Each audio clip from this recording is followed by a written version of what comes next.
Namaste everyone. Welcome to this next webinar of Indic Studies Toronto. The topic today is targeting Hindutva, and our speaker today is Aditi Banerjee, who is an author, attorney, writer, and speaker about Hinduism and the Hindu American experience. She lives in New Jersey, USA, and her book, The Curse of Gandhari, is a best-selling book. So welcome Aditi ji, and please continue. Thank you so much, and thank you for having me here today. It's also just a special day. We just finished Navratri, and today is also Ekadashi, so very, very happy to be with all of you today. So I'll start with some comments I prepared, and I'm also looking forward to the interactive part of this session and in the Q&A later on. So the topic today is the targeting of Hindutva and how this plays into a dangerous game against Hinduism. And so what I really wanted to talk about today is what we talk about when we talk about Hindutva. And this line actually comes from, there's a famous book, a collection of short stories called What We Talk About When We Talk About Love. And the idea is you say one thing in terms of you say the word Hindutva, but you mean something else. And what is the something else that is meant and that is really being communicated and conveyed? So I wanted to start with a story of one of the greatest lessons I learned in school, and it was from a brief comment my history teacher had made in high school. And I was in this class, it was AP European History, and it was the first day of class, and we were all assigned the first chapter of this history textbook to read. And we came into class, and my teacher asked, so what did you learn from this first chapter? And people raised their hands and they talked about, oh, this battle was fought on such and such a date, and king this did that, and whatever. And she said, no, you all completely missed the point. And the point is, anytime you read a book, or anytime something is being taught to you, or you're being presented a paper or an article, you have to understand that there is a thesis in that. The thesis is the point or the meaning that someone wants you to take away. And she said, in this instance, all of you read about these battles, you read about these names of kings and queens, but what you missed out on was, what is the author, what is the scholar trying to say? And what they're trying to say is that if as a nation you want to prosper and thrive in the modern era, then you should follow the model of Western Europe, have a Protestant work ethic, be a democracy, and have a capitalist economy. And that is the thesis. And what you have to realize is when you're reading everything, you need to read it understanding that this is the thesis, and then you can either choose to agree or disagree with it, but that's how you have to read. And this is the kind of critical thinking that you need when you're hearing anything or reading anything. And that's what I wanted to apply to this discussion we have when we talk about what is this whole anti-Hindutva movement and what are people trying to target when they're talking about Hindutva. And so this goes to the importance of subtext.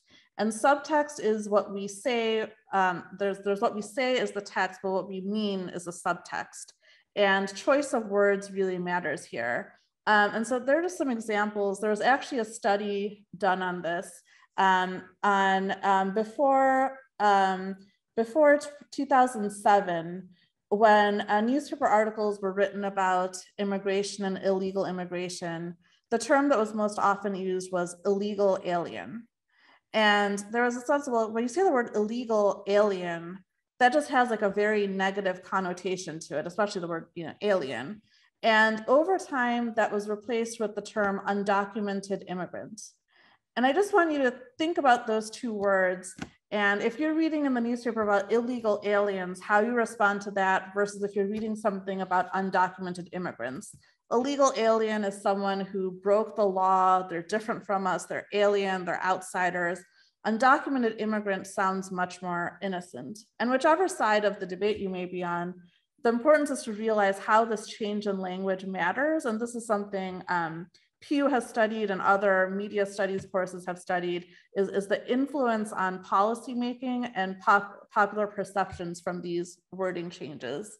Similarly, when you have people coming to the US, they're called immigrants. But if you have Americans or Europeans going to live in Asia or the Middle East, they're not called immigrants, they're called expats. And expat means you left from somewhere, you went somewhere else. So if you just think about that and how much bias or how much conditioning goes into that they're not an immigrant into another country, they're just an expat from the West. So that again goes to this point. And then finally, when you have the abortion debate, you have people who call themselves pro-life, and then on the other side, pro-choice, because no one is going to say they're anti-life or anti-choice. And so my point here is just that language matters and the terminology matters, not just in a literal meaning, but all these connotations and associations that we bring with it. And so what I really want to focus on today is what is the subtext behind the term Hindutva? And that's what I really want to focus on. So before getting into Hindutva itself, I just wanted to expand on this theme of language and what it's doing to us and how we think of our identity as Hindus. So if you just think of some of the really sacred words in our tradition and how they've been imported into English and are now being really trivialized. So if you have guru and you think about like what guru means in our tradition, the high status a guru enjoys. Now it's used, you can be a celebrity fitness guru, you can be a cooking guru, like it's used for any time someone is not even like a deep expert, but just someone who's like, who's talking about something. So again, this has been trivialized. Same with pundits. So pundits, you have like talking pundits on a show, or pundits talking about this or that, political pundits. Again, it's not disrespectful exactly, but it is trivializing.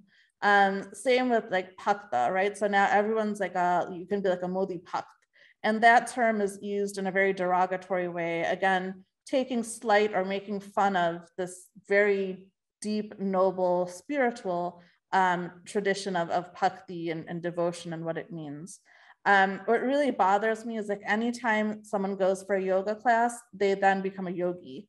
So you see all these posts from like, yoga teachers, and they're calling themselves yogis, they're calling everyone else yogis, and yoga has just become physical exercise. Again, this trivialization.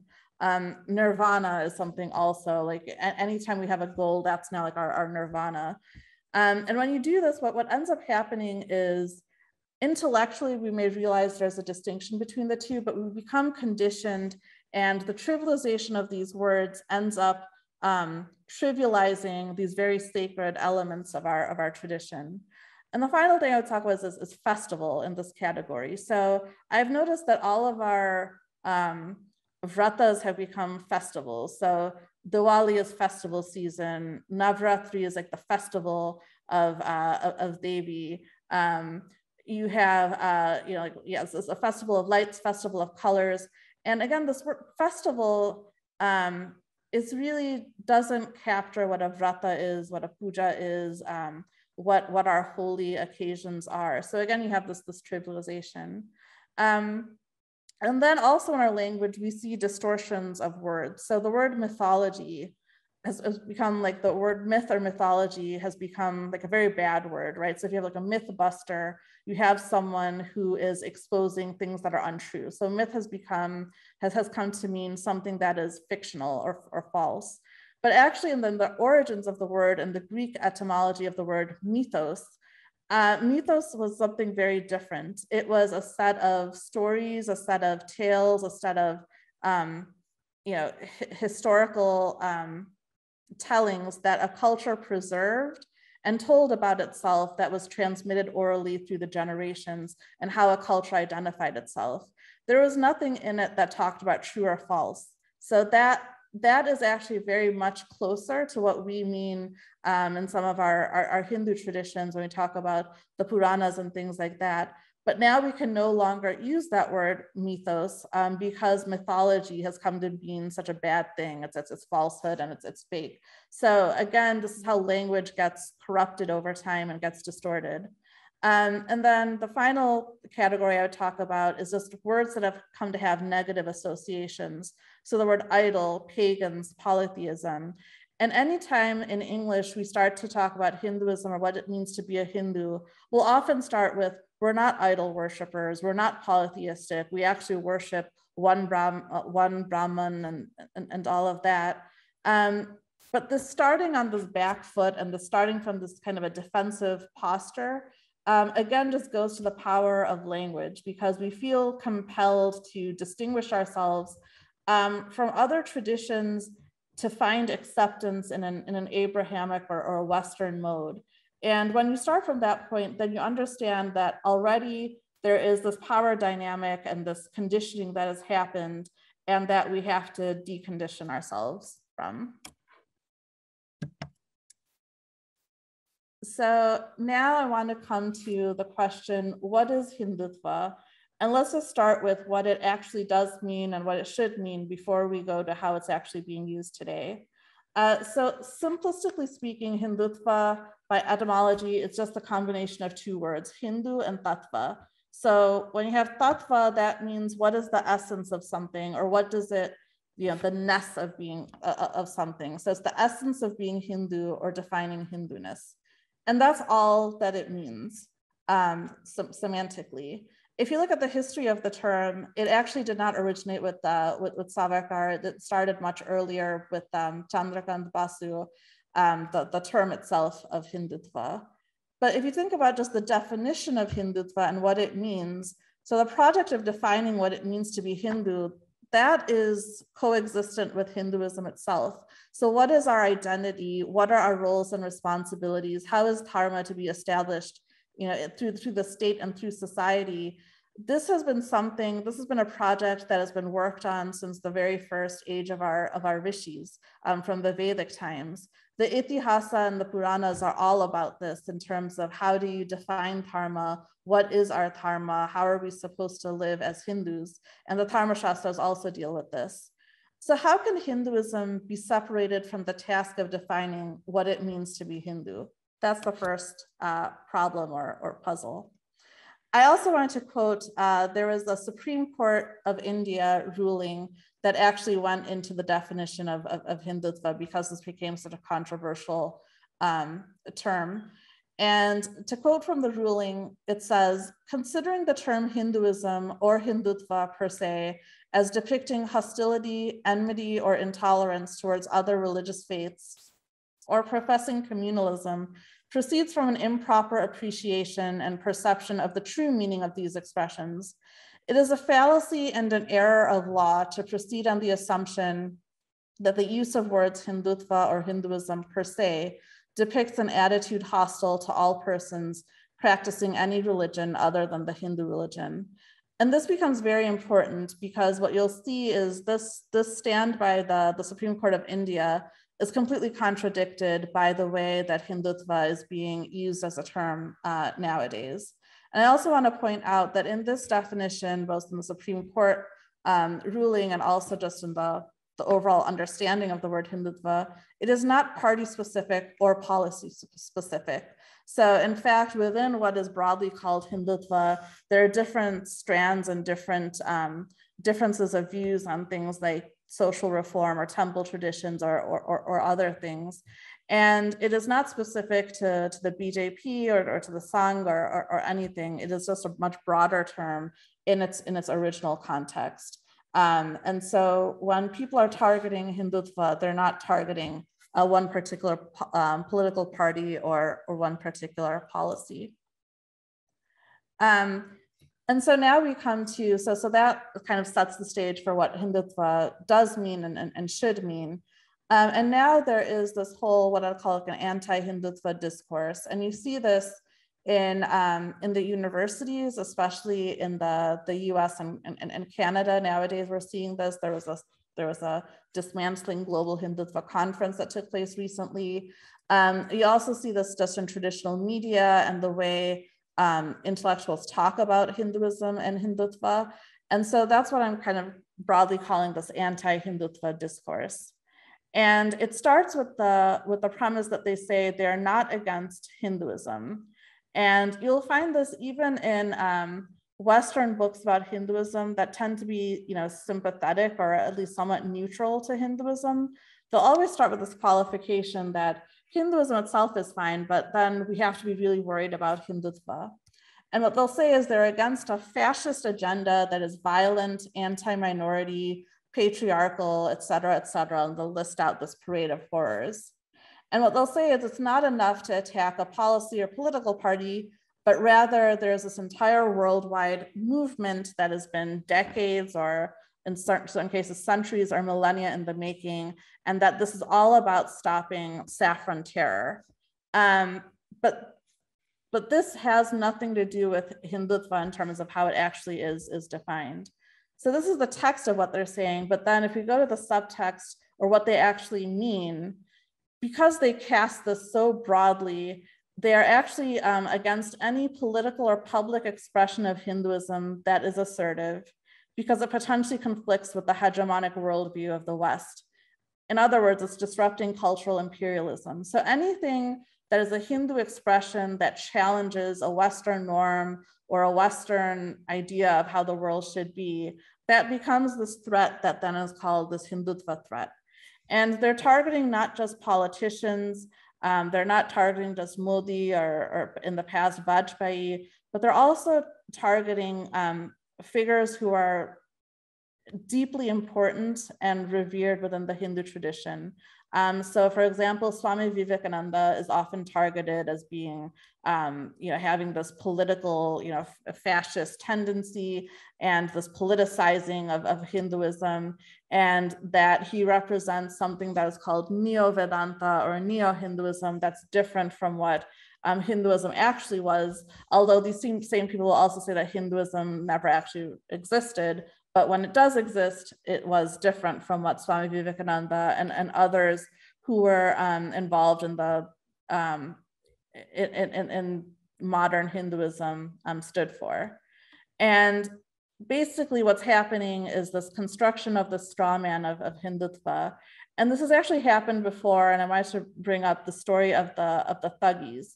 So this happened during the British Raj, and there was this small collection of a tribe or a clan called the Thuggees, who lived in like the outskirts of the cities in India, and they were Mahakali worshippers, and then there were some rumors that they were thieves and they did human sacrifice or things like that. Whatever they were, there were these rumors.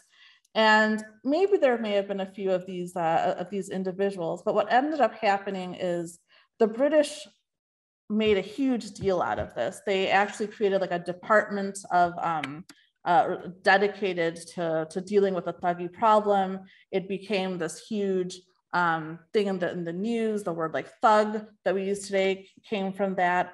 And it was basically taking something that was like a small non-issue or very sporadic and making it into the face of what India was, a face of what Hinduism was, and creating the straw man that in a way justified the British rule.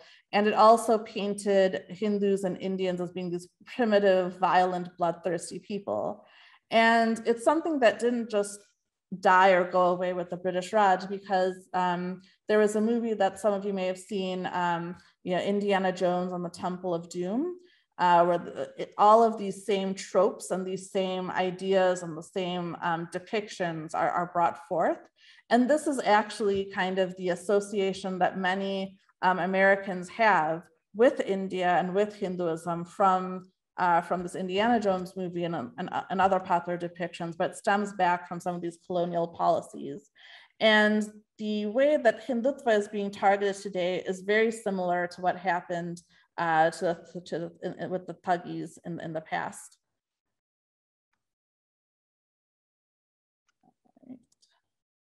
And so what I want to focus on is what are the implications of this? So with this kind of discourse and this targeting of Hindutva, what ends up happening? And there are a few implications of this, the dangers of this, and then moving on from there. So the first is that we already see that Hindu phobia is rampant and a big problem. And now what this would do is this would just intensify it. So what ends up happening is when they say we're anti-Hindutva, but we're not anti-Hindu, this really just becomes a difference without a distinction. And the reason that they're saying this is nowadays in polite society, you can't really say that you're against a religion that's followed by 1 billion people. And so rather than saying that they're against Hinduism or that they have problems with Hinduism, they just shift it to Hindutva. And even if we were to agree with this, which is just the semantic sophistry, even if we were to agree with this, the problem is it doesn't really work.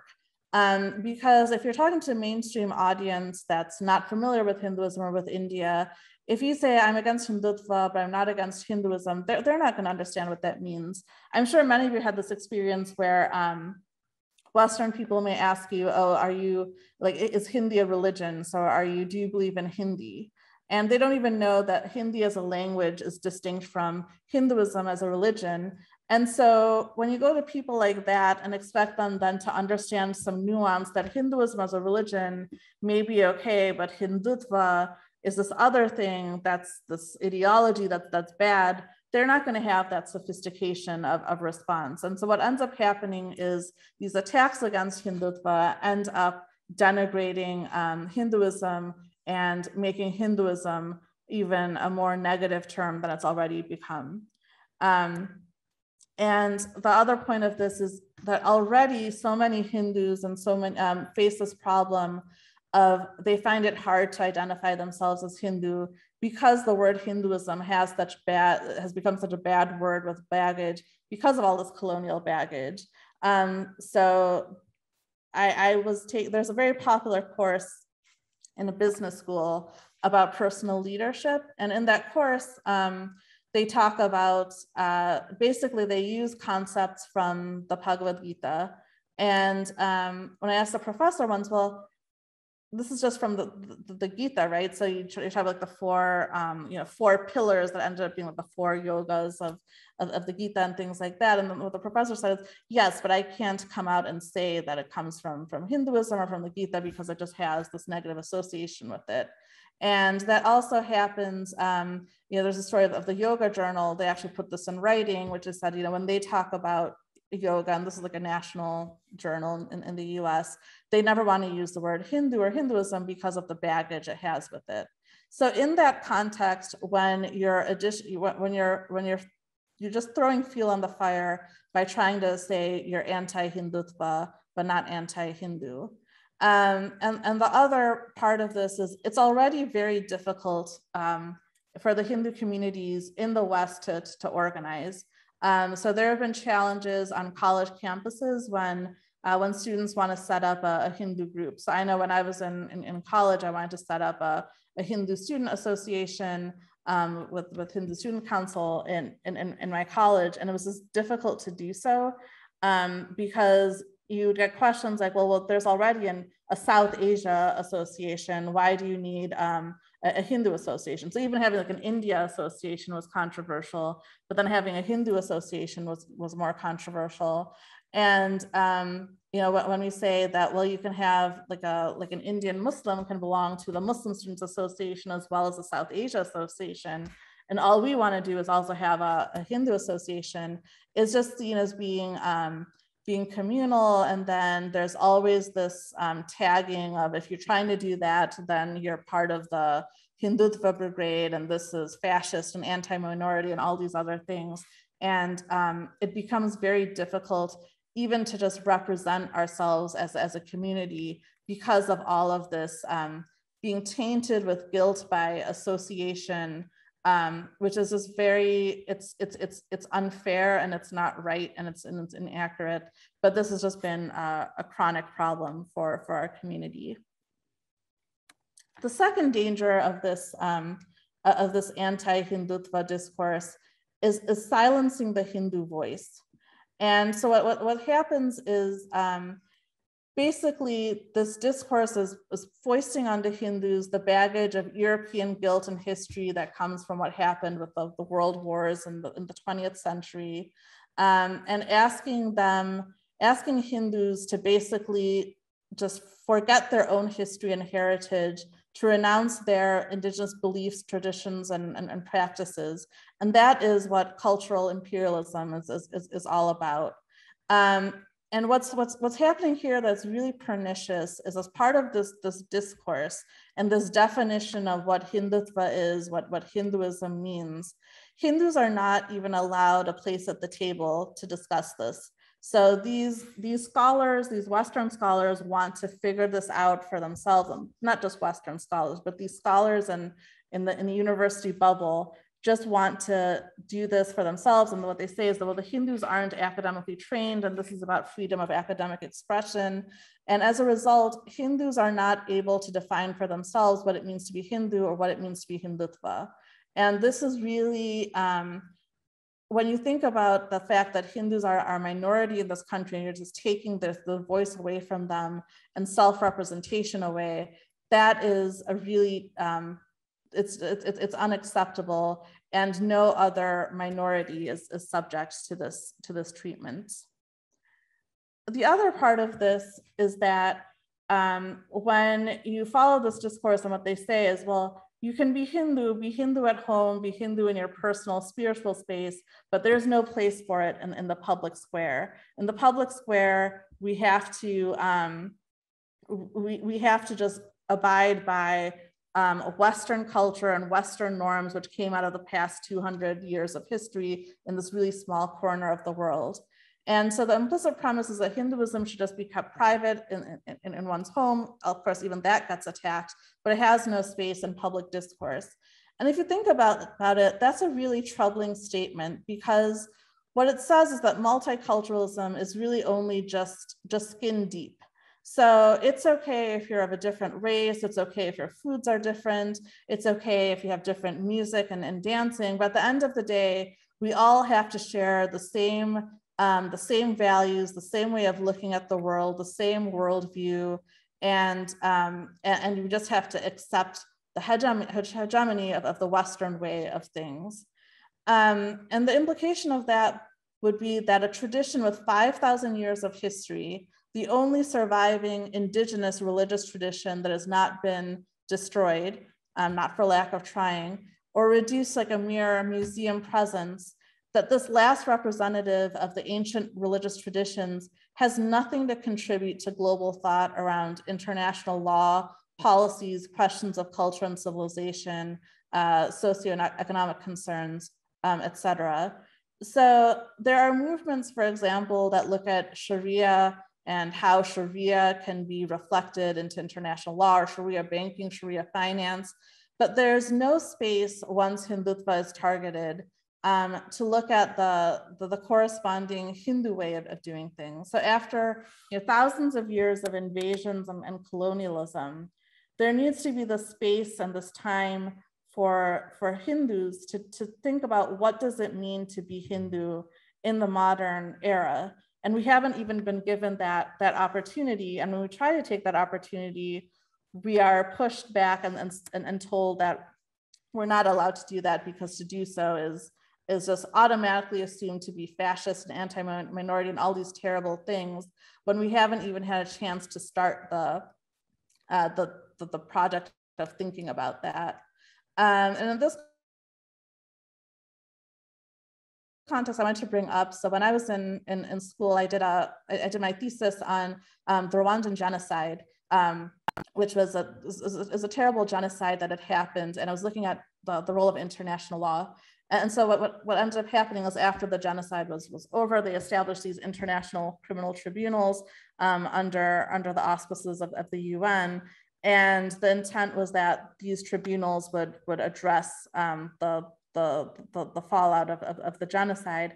And what ended up happening is that those tribunals were just not working. They weren't having an impact. They weren't resonating with the population. So the population didn't feel like they were getting justice, or they were getting what they needed to move on. And what they wanted was something in their indigenous society, they're called the Chacha Courts.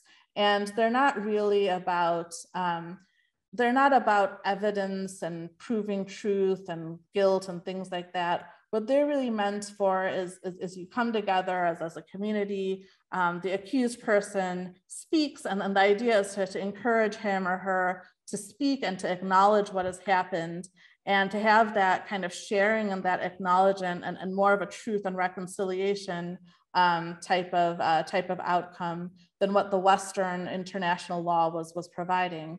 And what that just goes to show is that you can't imagine that one set of laws and norms that may work for one society or set of societies would work for everyone.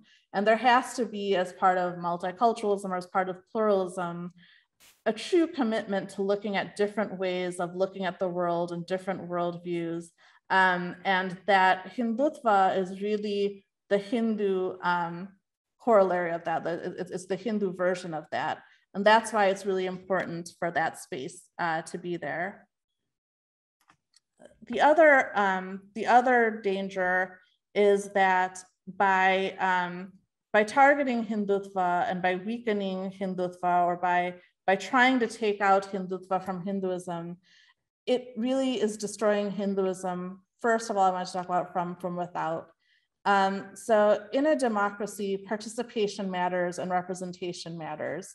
One thing about, especially in the US, it's something that people are expected to demand and fight for their rights. It's not something that's necessarily given to you, but it is expected when you have participation that you're going to vote with your feet, that you're going to be expressive, you're going to organize. And if Hindus are not allowed to even organize, to publicly express their concerns or their issues, then they're really being kept from the wheels of democracy, and it's very disempowering to the Hindu people.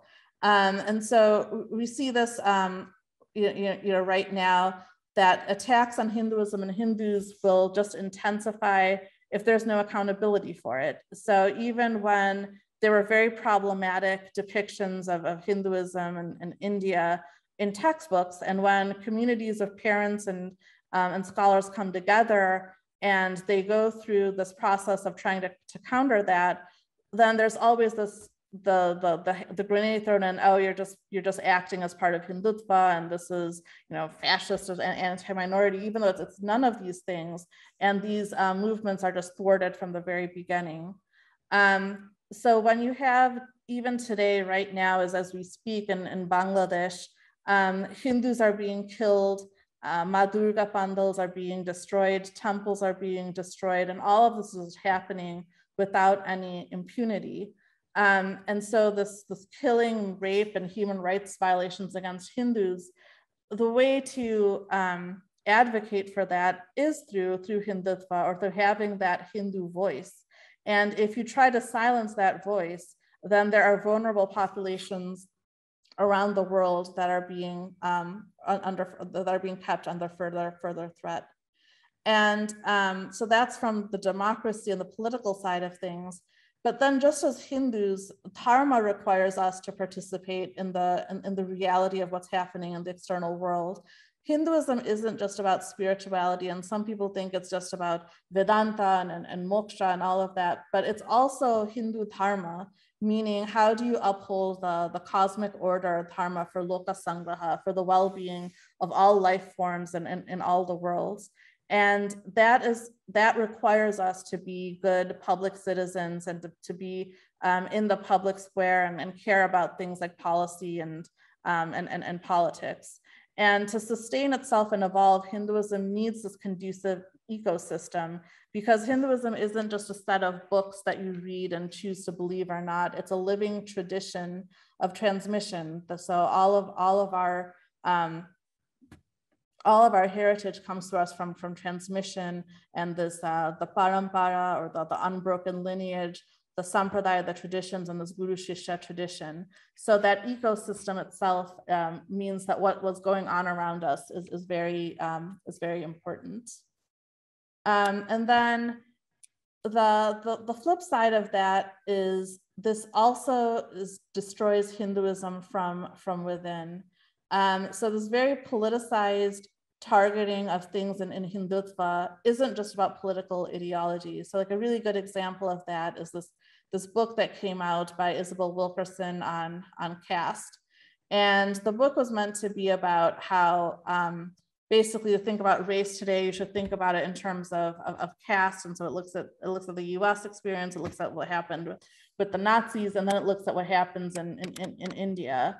And it's very anecdotal and just depicting atrocity after atrocity. But at the end of the book, what she presents as like this really great example of anti-race or anti-caste resistance is that this Brahmana decides to remove his sacred thread because that sacred thread has come to symbolize caste oppression. And therefore, by taking this like in a sense, anti-Hindutva stand or anti-political stand, he's removing his sacred thread. And what's really pernicious about that is basically you're saying that you have to show that you're not a caste oppressor by removing your sacred thread, by basically turning your back on your own religious traditions.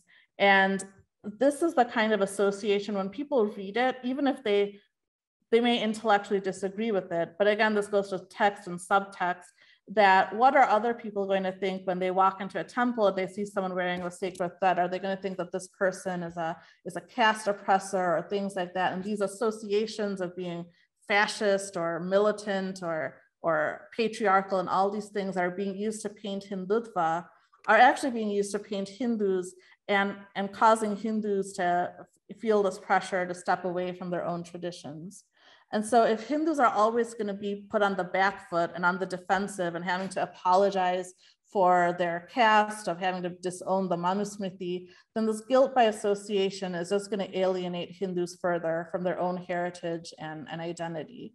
And also we see what happened to Buddhism is the more it kind of gave up on this political place or having hard power in terms of military powers and things like that, and focus on the spiritual, then when the hard power goes away, the soft power goes away.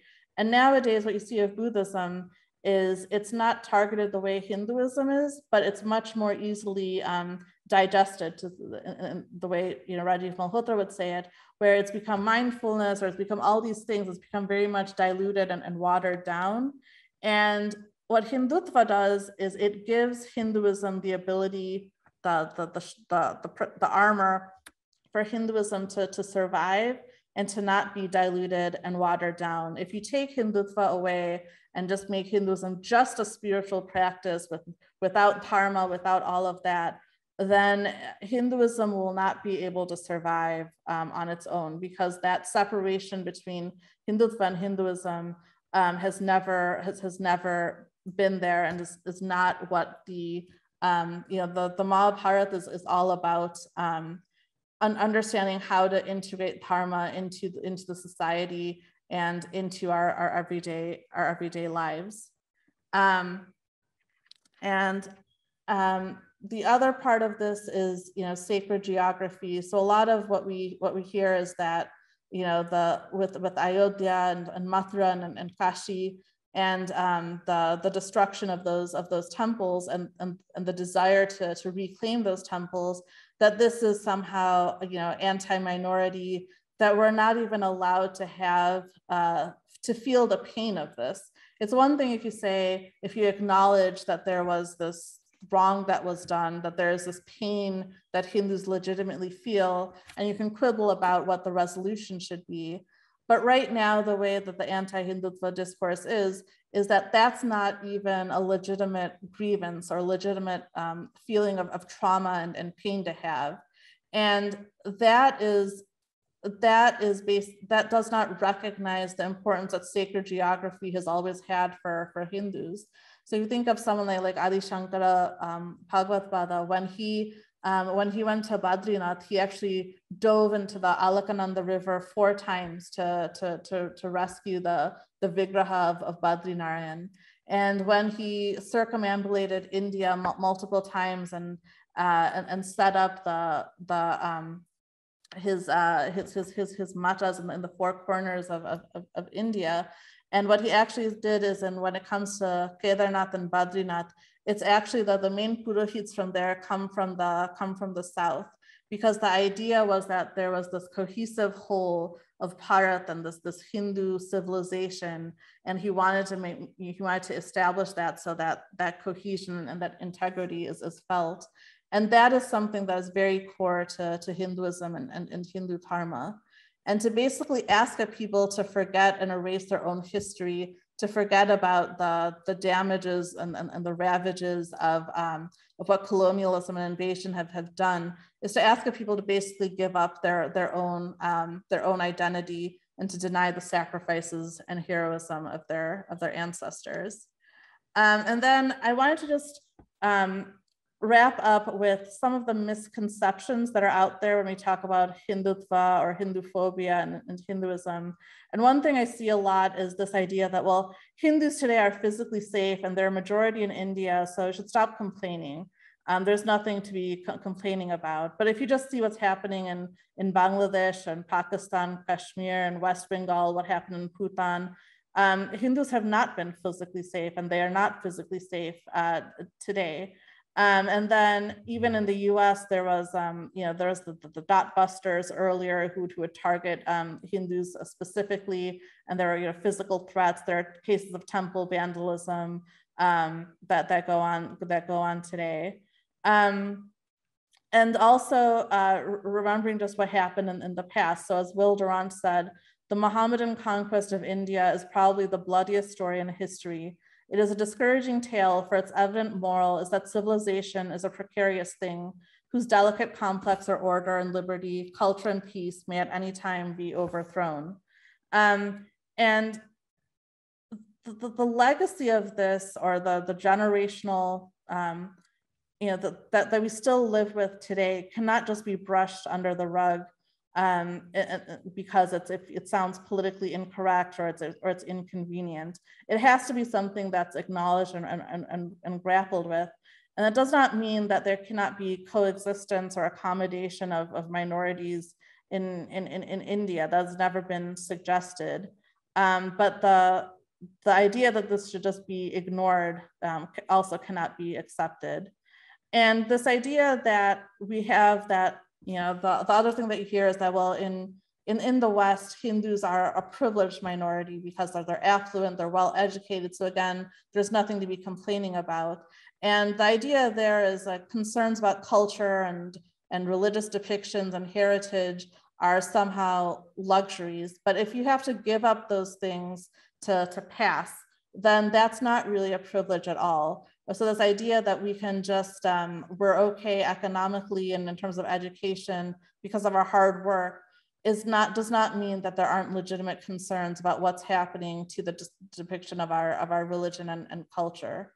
And there's also this idea that if you're in the demographic majority, that somehow means that the way that the narrative has been set, the way that the culture and the discourse is under the majority's control is just false. And what basically happened is, and Jay Sai Deepak's book that came out on India that is Bharat talks about this brilliantly. But in 1947, it's not that Hindus as a demographic majority were able to rewrite what India is or what Hindu society is. We've still inherited that colonial mechanisms of government, colonial values, and we still have to go through that process of decolonialization to really rediscover that. So the idea that we're just in the demographic majority and therefore there aren't inherent systemic biases and against Hindus in India or elsewhere is just not true. And there's this class I was in college on literature that was actually taught by this Indian professor. And we're talking about this book where the story was there was Indian man who really wanted to become accepted by the British, and he goes to England, he does all this thing, but they just don't accept him. And she was saying this is such a powerful story of an anti-colonial resistance. And I was asking her, but isn't it a problem that what he's seeking is really acceptance within this Western view or within this British view?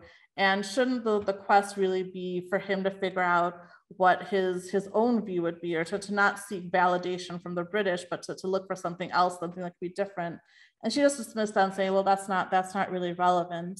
And this is the problem with a lot of literature nowadays. And I'm also an author, and there is this push for multicultural literature, but that multicultural literature is very skin deep. So it's about, you have people of different races, people of different religions, but they still want the same things that is in, you know, what white Western literature is. They still have the same values, it's the same basic story. It's just told with characters who look differently. And that is not enough. We have to go deeper into worldviews, into our metaphysics and things like that. And that's where the real multiculturalism and pluralism comes in. So if I were to sum up, my main takeaway would be that going forward, we should not fall for the trap of saying we are Hindu, but do not support Hindutva, because as soon as you do that, you're falling into a trap. We should not shy away from the H words of Hinduism or Hindutva.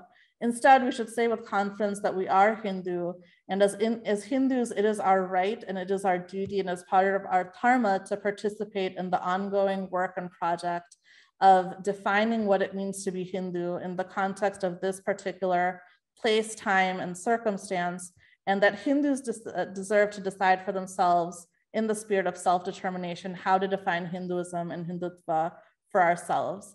And this is what our conviction should be. So with that, I'll pause for any questions or comments. Thank you. Thank you, Aditi ji. That was a wonderful presentation. Now we can open the floor for questions. Keep your questions short and non-controversial. You can raise your hand or type your question in the chat window. So Mananji, please go ahead. Thanks now. So Aditi, thank you so much for this wonderful presentation. I'll keep it short. I kind of resonated very deeply with a lot of points that you made, also around Buddhism, which I also wanted to bring out.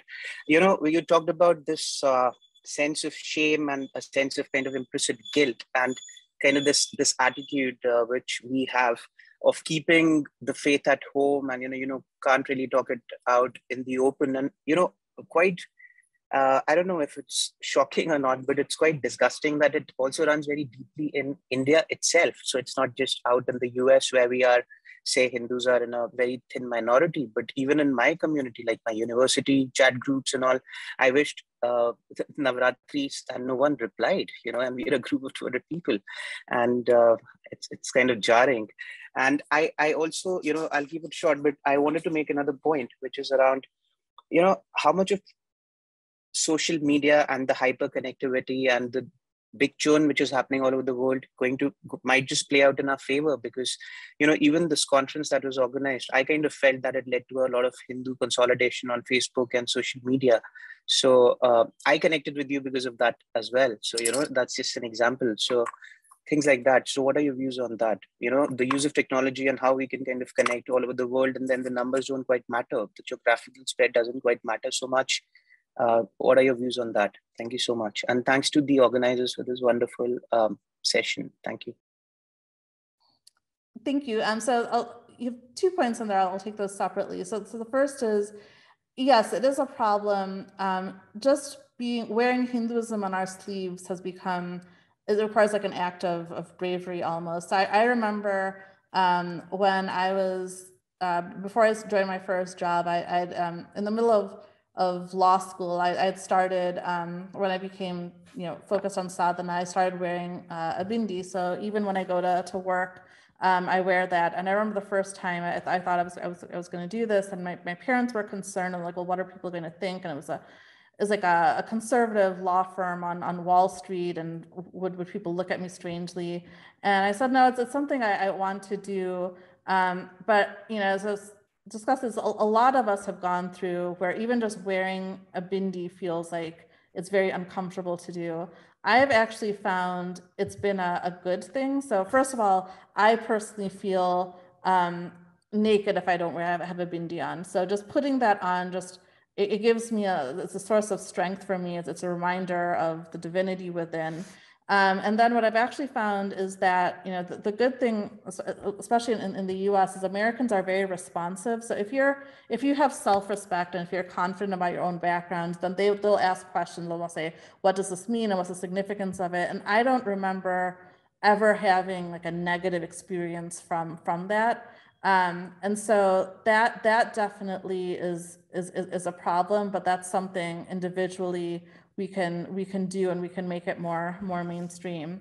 Then to the point about social media, yes, it has been good for developing networks and, you know, finding other like-minded people. The concern is it's easy, you know, in the bubble of social media to be assertive about being Hindus and to do like social media activism, but then it has to translate into activism that happens outside in the quote unquote real world. So I think it's a good starting point, and I think it's been helpful. But I think there's definitely more for us to do. But I do think, you know, on the positive side of it, there is an opportunity, and I'm part of an inclusion and diversity council at my workplace, and this is something that companies are serious about, at least in the US. So we have this opportunity to what they call is like bringing your whole self to work. So, you know, for example, if I'm fasting for Ekadashi or Navratri, I just tell people I'm on a religious fast. If I'm going to be gone for Shivratri and I'm going to stay up all night, that the next morning I'm going to be at the temple all night and I need to take the morning off. We shouldn't be afraid to have those conversations. It's even things like if you're going to lunch and you want to make sure there's a vegetarian food available, there's no problem telling people, you know, I'm vegetarian and I need this accommodation. But sometimes it's in ourselves, we have this inferiority complex where we don't want to ask for that, or we feel like it's asking for a special favor, but it's not like that. And once we have the comfort and the confidence to do that, then you find people actually respond very positively to that.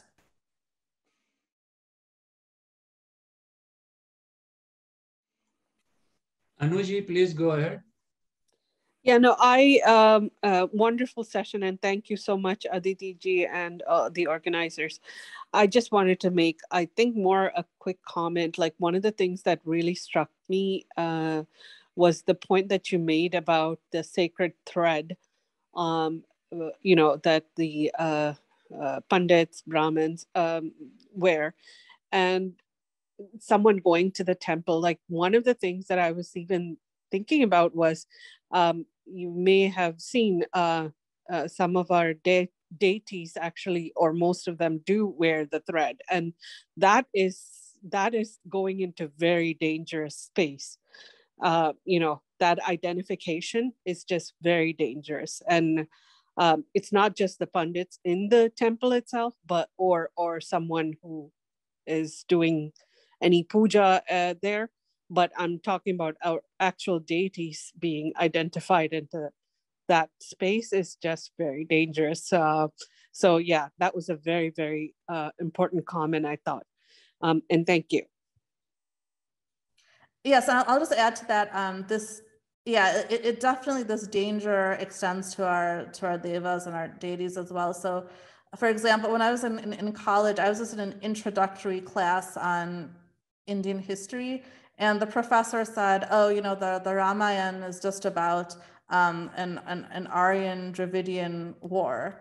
And so again, like Sri Rama is now becoming this oppressor, and, you know, others say he's like a misogynist and things like that. So our devas are not spared from this kind of targeting and discourse, and it is very much very dangerous, and it has to be countered strongly, because the psychological damage of that, even if you think you intellectually reject it, but it leaves an impression that takes a long time to decondition ourselves away from.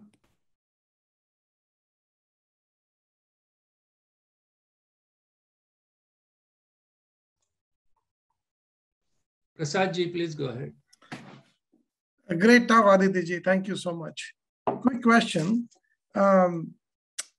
This Western model of dividing any culture into various categories or segments has happened to us too.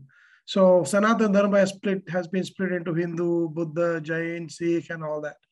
None of the Dharma gurus have said anything about starting something new, and 99% of the time they're following the ancient traditions. So would this be part of the Hindutva bandwagon or just defining Hinduism itself? What was the last part of the question? Would it be considered, this Sanatana Dharma and Hindutva, would that be the same and Hinduism is separate? So Sanatana Dharma and Hindutva would include both the darshan or Jain and all this pantha that we have, and Hinduism is kept separately. That's a great question. So I go back to Swami Vivekananda had said this, that the wish of the Hindu is not for the Buddhist or the Christian to become a Hindu, but for the Hindu to be a better Hindu and the Buddhist to be a better Buddhist. So very much inherent in Sanatana Dharma is this understanding for the need of multiplicity and pluralism. So the reason we have so many forms of the devas and manifestations of Ishvara to worship and so many different sampradayas and paramparas is because there's a recognition that one model cannot satisfy or cannot serve everyone. And so I think very much when we speak on behalf of Hindutva, we are representing all of the dharmic traditions, because within those dharmic traditions, they all coexist easily. So you can have multiplicity that isn't harming or eradicating one over the other. And so it's very natural, I think, for, in Hindutva or for Sanatana Dharma, we should very much care about what's happening in Buddhism. We should care about what's happening in Tibet and Myanmar and all of that, because that is part of the overall larger Dharma tradition. And so while there's always been rigorous debate, so even across the different paramparas and sampradayas, there will be sharp and often vicious debate when it comes to metaphysics and things like that. But there's still mutual respect and there's still space for accommodation. And I think that spirit is inherent and essential to both Hindu Dharma and Hindutva, which is inclusive of all those dharmic traditions. Shakti ji, please go ahead. Thank you very much.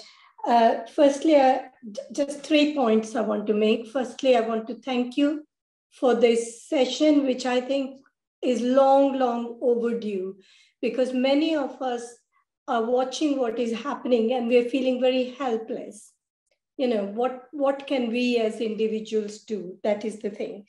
My first point is we say that it's non-Hindus who are criticizing Hinduism, but actually there are many well-educated Hindus, who are themselves criticizing Hinduism, Hindutva, whatever you want to call it. I don't know whether these are people, maybe because of their caste or whatever, they've had bad experience. But, as soon as they become educated, like there's a professor in Oxford University, absolutely against Hinduism. I mean, what do you do when it's your own people attacking themselves? They don't realize that tomorrow, when, say, the world turns against Hindus, people are not going to look at them and say, well, you were also against Hinduism. You are a Hindu, you're going to get it as well. That is my first point. The second thing is that the Hindi film world are very much to blame as well, because they find Hindus a very easy target to portray as the baddies, and this is because Hindus can take criticism. If somebody is misusing their religion or, doing some religious person, say a Hindu religious person, doing something bad, They can portray it in a Hindi film, but they cannot portray a Muslim, a Christian, or anybody else because they know they will be attacked. It's only the Hindu who tolerates criticism. And I think it's about time that we do not tolerate it. There are films like, I forget what the name was, where Amir Khan was an alien and came here, and the Hindus were portrayed, Hindu religious people were portrayed very badly, but there was very little, nearly nothing about Muslims and other people. And this goes on and on. Even today, I was watching a film on TV, and it showed a Hindu person a bad person who is portraying himself as a yogi or something. And then he threatens to attack a Sikh shrine or something like that. Well, why could they not portray that person to be a Muslim or a Christian or anybody else? They get away because Hindus are so tolerant. They get away with it. But they do not realize that when it's cumulative and it happens over and over and over again, the Hindu person is the one who's being portrayed all the time as a baddie. That is my second point. And the third thing I want to say is, can we have a few more sessions on how we can, in a practical way, as individuals, as groups, fight against this? How can we stand up against this and, start doing something to overturn this and not tolerate this anti-Hindu drive that's going on? How can we stop that or stand up against it? So these were my 3 points. Thank you very much for giving me a chance. Thank you. Thank you. On your first point, I completely agree. In fact, many or most of the attacks come from within the Indian community or within Hindus. I actually think you made a point about caste. I find it's mostly the upper caste, or the well-educated, affluent Hindus who have been the most virulently anti-Hindu. And I think it goes to the point that basically what happens is when you have this discourse out there and you have this, it's being internalized, and when it's internalized by our own people, then they then become activated and they become the most anti-Hindu people. So actually, there was in the Jewish community, there's this word called it's a self-hating Jew. And it was basically the same idea where you have Jews who have internalized so much of the anti-Semitism that they can't handle it. And so psychologically, they become anti-Jewish and they become a self-hating Jew. And I think you find this, we have a lot of self-hating Hindus who are espousing these things. On the movie points, that's very much true. You'll find anytime there's a Purohit, that Purohit will be, corrupt or it'll be incompetent or it'll be like a fool, something like that. Anytime there's a scene in a church, that church will be like a safe haven. It'll be very spiritual. It'll be very beautiful. But if there's a Hindu temple, it'll be, there's something going on and, there's this wasting things, or it's like noisy and chaotic and things like that. These have like very strong subliminal messaging. It's interesting in the US when you had a lot of these things going on with when they're talking about like Trump and like the right-wing extremists, they would always say right-wing, or if they ever do this, they're like religious, they don't say Christian. But if you'll see references to Hindu terror or saffron terror or Hindutva extremists or Hindu nationalists, but that term is never used with Christians, for example, even when that's at play. So it's very much an issue, and I'm definitely in support of having further further conversations on this, as I think there's a lot of work that we as a community can and should do.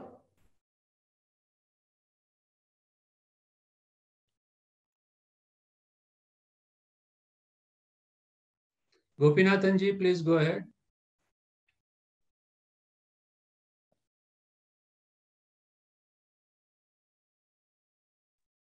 Hello, do you hear me now? Yes. Okay. Thank you very much for this wonderful session. My question is, we are seeing many such sessions in recent times relating to Hindutva, Hinduism, etc. I want to know how has been the response of Hindus in the US. Do you see any increase in the awareness among Hindus? Thanks. Yeah, I think there has been, and I think it started from the time like when Rajiv Malhotra first started writing about this, and there has been a lot of activism since then. I think there's a growing awareness, and so I think, for example, you find professors maybe being a little bit more careful in how they use the wording, and I think that's also why now it's convenient to attack Hindutva but not Hinduism. And so there's more awareness, but it's not enough. So there's still a lot more work to be done, because I think the circles of those who identify as Hindu is pretty small to begin with, and then within that circle, I think there's a lot of awareness and knowledge and understanding, including from social media. But it hasn't spread to the mainstream community to the extent it needs to. So I think we're making progress, but there's definitely much more to be done.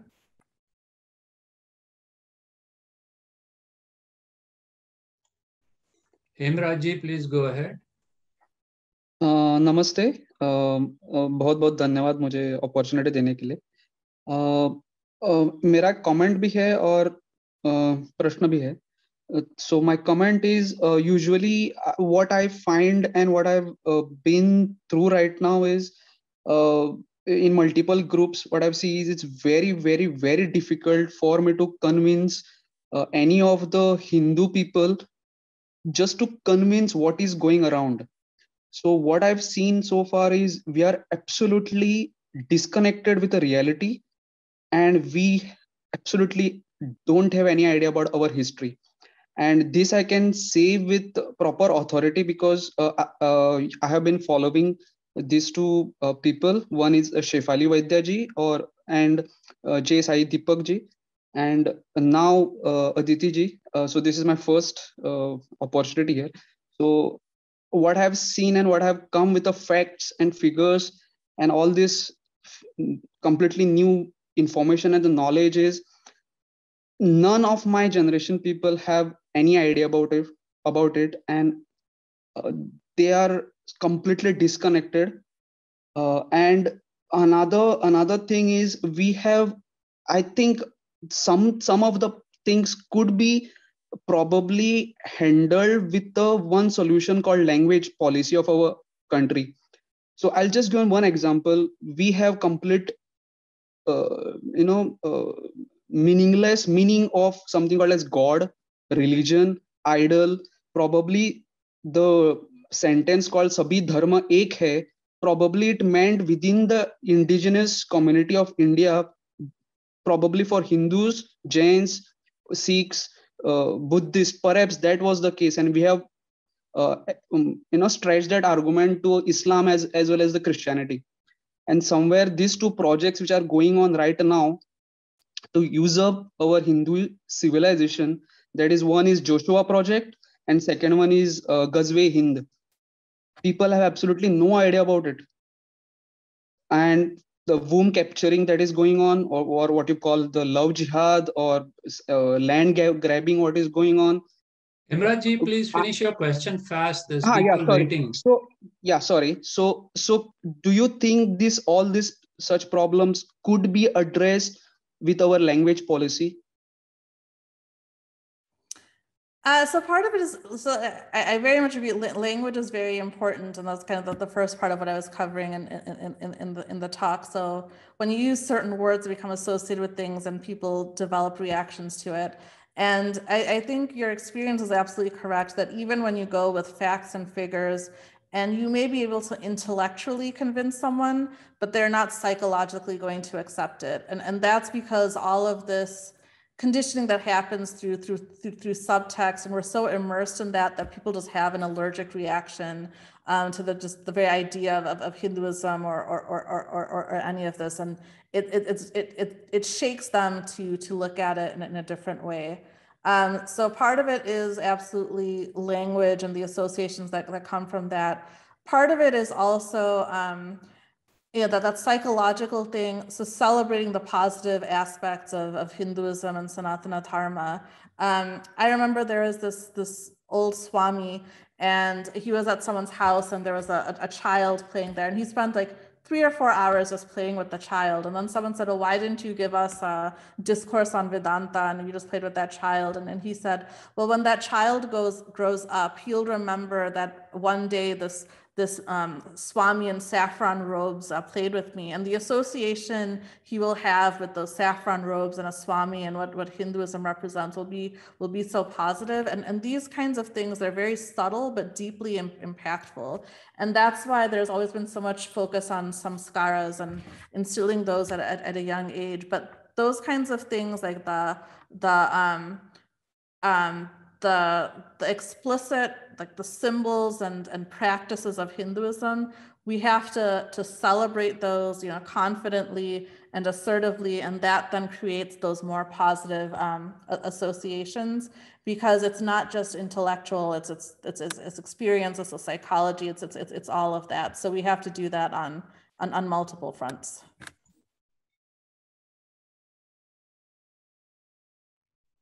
Dr. Vishal, please go ahead. Thank you so much. I feel like a lurker. I am based in Berlin, Germany, but I'm very grateful to have heard Aditi speak. Going back a few comments, I think that there's a great lack of knowledge within the community. And I think this stems, speaking as an academic, from a lack of research going on the Hindu diaspora, on the Indian diaspora. I mean, here in Germany, although I'm British and I've been in Germany for about 4 years now, there really isn't many academic institutions or departments who are interested in this. Yet it's difficult to trip over a PhD, my own included, on British Muslims, for example, or Muslims in America, or something like that. So my question is that there has been a huge amount of positivity from this talk. And a very eloquent lady earlier said, "What can we do?" I think we need to stop being part-time Hindus. And I don't mean that with any disrespect. The fact that this is taking place where I am on Saturday evening, why are these discourses not taking place during the week? Why are there not more scholars engaged in this for their full-time work? There is a living to be made in academia. And I think that we need to encourage younger members of our communities at large to carve out jobs and careers in academia if we really want to learn more about the issues that we are talking about. And if I may just say one last thing, I think that Hindu identity in the Indian diaspora in Britain desperately needs further analysis. I mean, we have huge amounts of analysis on the Jewish community, on the Muslim community, but we know bugger all about our own community. I fear that we've lost, the ship has sailed about language skills. Certainly, I'm someone who grew up in a Gujarati household. I don't speak Gujarati anymore, neither do my children. It's embarrassing, but this is the way it is. We need to move away from this. I'm working with a group of independent scholars in the UK, and we're trying to sort of take charge of this negative narrative that's been mentioned this evening, or this morning, I should say, where the vast majority of you are, and try to change the narrative to make Hinduism and Hindutva less threatening. We all know it isn't threatening at all, but it's been taken over by the Western media outlets because, quite frankly speaking, they are scared of Indian people and India rising. and making changes in their sort of, glass house. And they don't want this. They're trying to take India down. So if I may just finish with, there is a piece of research, very badly done research by a Christian community called, a Christian organization called Open Doors. And this is something that I have actually challenged. It was conducted by the LSE, the London School of Economics, which is a pretty reputable university. But I think more people need to club together, like the number of 56 people I counted who've attended this talk, and start calling things out. If research is being done which is anti-India or anti-Hindu or what have you, which affects our community, we need to start calling it out. And I think we need to do it on a more full-time basis. Thank you so much. Thank you. Those are excellent points. It's just recently in August, the BA2, the Banaras Hindu University, started or announced that it's starting the first graduate program in Hindu studies in India. If you think about how astonishing that is, that 50 plus years after independence, and we're only now starting the first graduate studies program in Hinduism in India. Most of the best Sanskrit institutes are outside India. And then to your point, even setting that aside, but just the modern experience, we don't have much on what's going on in the Hindu diaspora or the sociological studies. If there are, it's again under the auspices of like, oh, what is the Hindutva in the diaspora and things like that, and not on just the positive experiences of Hinduism. And that is a major problem. We do need more full-time Hindu scholars or full-time Hindus, and also just institutions. So it's unfair to expect that volunteers will be able to counter everything that's being churned out, because the other side isn't churning them out through volunteers. They have universities, they have think tanks, they have institutions, they have well-funded organizations, and you need the same to be able to match it on the other side. So in the US, we have like the Hindu American Foundation, which is doing good work, but we need a lot more where you can employ people to professionally do this day in and day out, because that is absolutely what is required. The really hard part is for scholars of Hinduism from the internal perspective to be able to make a career for themselves. So some of you may be familiar with Vishwa Adluri and Joydeep Bagchi, who are extraordinarily good scholars, credentialed.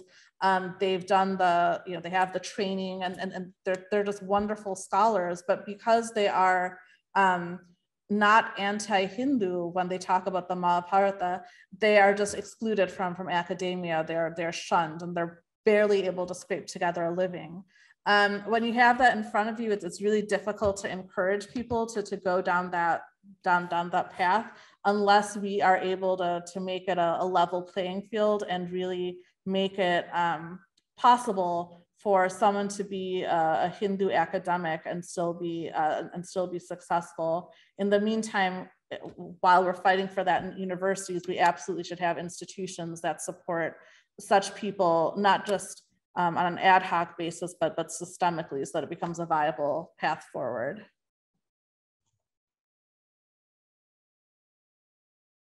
Kanchanji, please go ahead. Thank you very much. Namaste, Aditi ji, and the organizers. Thank you so much for an excellent talk. It's very illuminating, very, very helpful. I want to just put one point to you. Lots of the other questions have touched on this actually, and it's about trying to find a way to make others within our own Samaj and wider than that have the confidence to change their lens so that they start looking at things out of the hegemony, out of the predominant and dominant Western narrative that exists all around us. So I was listening to a very interesting talk of a young British Hindu woman recently. She was describing a paradigm shift that occurred in her life in her late teens when she was trying to read a little bit about the nature of Brahman. And she suddenly understood that she no longer had to look or perceive a concept of God through an Abrahamic lens. And she said that her whole life changed beyond that. And this was a young woman who had been born and brought up in Britain.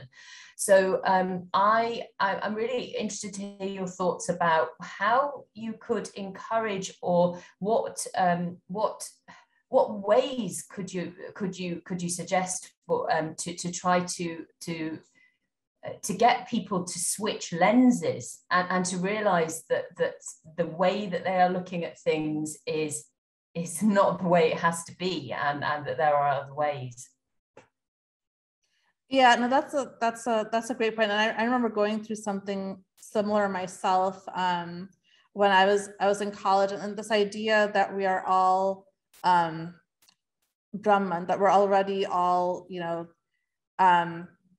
divine, and that idea was just like it was a wake-up call to me, because that meant, you know, it's just knowing there isn't anything wrong with me. There's no such thing as like, you know, like a sin or things like that. So it is true. And I think what's really unfortunate is, you know, if we think about dharma, it's really for loka sangraha, which means it's really for the well-being of all. And sometimes what we forget is there's so much benefit that Hinduism has to share and to offer. Even if you look at yoga, and even though it's been very trivialized and things like that, but even just the physical asana, the practice of asana, even if it's not done like, you know, really correctly, it has had such a huge positive impact, where the people have actually started turning to Hinduism because they've been impacted so much by it.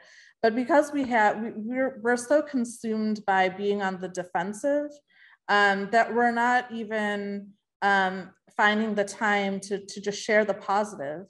So there's so much that we could share. And unfortunately, like I had this experience when I wanted to learn about Hinduism as a child. It was impossible to find anything. I would go to the library and all the books were by, you know, Western scholars, and it's all just about like the Hindutva and the history and things like that, but nothing about just the philosophy and things like that was easily accessible at that time in English. And we need to be able to take those and mainstream that and produce not just scholarly books, but like, you know, novels and movies and things like that. Like there's been a surge of that, you know, like fiction coming out on diverse, you know, races and things like that in the US, but we don't have enough of it on the Hindu side or even the Indian side. So there are, because I also write novels, and that there are like Twitter contests and pitch contests on diversity literature. And it's amazing how many stories you'll find, you know, on like Muslim Americans and all other like minorities, but very few people participate on the Indian side or the Hindu side. And that's a huge vacuum, and we need to do more to share that, because there are a lot of people who will benefit from it. And ultimately the whole point of everything that we do is for loka sangraha and for sharing those benefits with people. We have time for one more question. So Sanjay ji, please go ahead. Thank you. Namaste Aditi ji, once again for this engaging conversation. My question, the first point is to just add to what Dr. Vishal Vora ji said. At UFT, there are foundations created by many Hindus, and the funds are available for, I believe the objective is to learn more about Hinduism. But the issue is the faculty having left leanings, they are kind of, you know, using the same funding, which was basically provided to propagate, you know, better understanding of Hindu, is trying to decimate the same Hinduism itself. The second point I wanted to make is, I'm not sure if any of the audience over here has introspected on this. Nowadays, since because of COVID, we are watching so many of these TV shows. There is a TV show called Apharan, and it is the whole TV show has been shot around Uttarakhand, and Uttarakhand is essentially a pilgrimage place. but it is full of sex, violence, and, on the banks of Haridwar and Rishikesh, they have shown all these things. But you see the devious ways in these things are being shown as to, malign the religious, places of Hindus as such. Similarly, there was a popular show called Patal Lok. So the criminals are found to be in Chitrakoot. Chitrakoot is Tulsidas ji's dham. Imagine, this is deliberately being, portrayed as if this thing is Hindus and their religious places are kind of, full of criminals and criminal activities. And lastly, I wanted to share, perhaps you have a better reach with the Hindu community in US. We have so many of these states, announcing, Hindu Heritage Month. October is the Hindu Heritage Month. In Ontario, it's November is the Hindu Heritage Month. And I think in Alberta, it's somewhere in August. So I'm not sure, not enough is being done. In Toronto, for Khalsa Day, we have a Khalsa parade, which goes out through the heart of Toronto. For Santa Claus, we have Santa Claus parade during November and December. It goes throughout. Hindus are nowhere. Why can't we? The Chinese, they have exploited this opportunity and made a commercial venture out of it. They bring this 36, the Shaolin thing, and they portray that. They have their own, ancient dance forms and all that. India has got so much of talent. I don't know why the ICCR is not exploiting this opportunity. They are holding shows in Middle East where they care a hoot. What about over here, where you can, bring the whole diaspora along with you? So this is kind of sad, and we are not able to exploit this opportunity. And through this forum, I hope we kind of think in this direction. And even there was another movie called TV show called Jack Ryan by I forgot the name of the author. The other thing which is happening, in Hollywood now, they are showing CIA operatives turning into Muslims, and this fellow, the CIA agent, is reading a kalma when a terrorist dies. A young student in UK, she's wearing a suicide where she dies, and he's reading a kalma. A CIA agent is reading. So now you have this, the whole psyche way, the way it is working is basically trying to show that the CIA is also kind of, accepting this and, giving a soft corner to this. So this, Sanjay, I'm not sure how to counter this. We are running out of time. Yeah, thank you. Those are my observations, and perhaps you can comment on it, and the audience can take it forward. Thank you so much. Yeah, I'll just comment on a few of those points. On the first one, you're absolutely correct, and this is the problem with just giving funding without sufficient control. So it's the same thing. If you're in business and you're making an investment, you would do due diligence to understand how those funds are being used. You would want to make sure there are constraints and parameters that give you, some kind of control in the future, and so you have, since you're putting in the money, that you should be able to decide how it gets used. And we found that when it comes to universities or when it comes to contributing to politicians, Hindus just have not done that. So, for example, China has established many Confucius chairs across different universities with a lot of funding, but it has very tight control over what topics can be studied and taught about under those auspices, what can be said about China, et cetera, to the point that people have started complaining about the imposition on freedom of academic expression. But they're still doing that, and we're on the opposite extreme, which is that's just something we have to be better at when we negotiate these things. We have to negotiate them the way you negotiate any business arrangement. And so that was one point. And the second point, I don't watch any of those Indian serials because I know they're also just viciously anti-Hindu. In fact, by contrast, what's interesting is China has started producing these dramas. They call them like wuxia dramas or xianxia dramas, which take place in like in a Buddhist or Taoist type of world, and they bring in. It's almost kind of like a Puranic type of background, but they tell different stories, and they've become enormously popular. And they're able to seamlessly blend these religious depictions of Buddhism and things like that, with also this very soft power of how they're projecting Chinese civilization while telling like modern kind of like love stories and things like that. It's very creative. They're very successful. They got billions of views. And it's smart. And then they're able to do this, and they're tapping into their heritage. They also show things on the Buddha. Sometimes they even show things about India. But then India isn't doing this at all, which is just a complete missed opportunity. And that also ties into the last point about Hindu Heritage Month. We're absolutely not making the most of that opportunity, and even just calling it Hindu heritage, it just makes it seem something that's like it was the past, or something that's like that's dead. But it's really something that's living.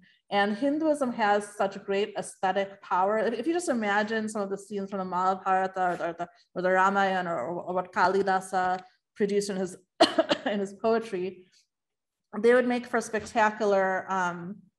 Like the Shaolin shows and things like that, spectacular events that a lot of people would want to see, that would project soft power in a good way. But we're just not capitalizing on that, which is a shame and a big miss on our part.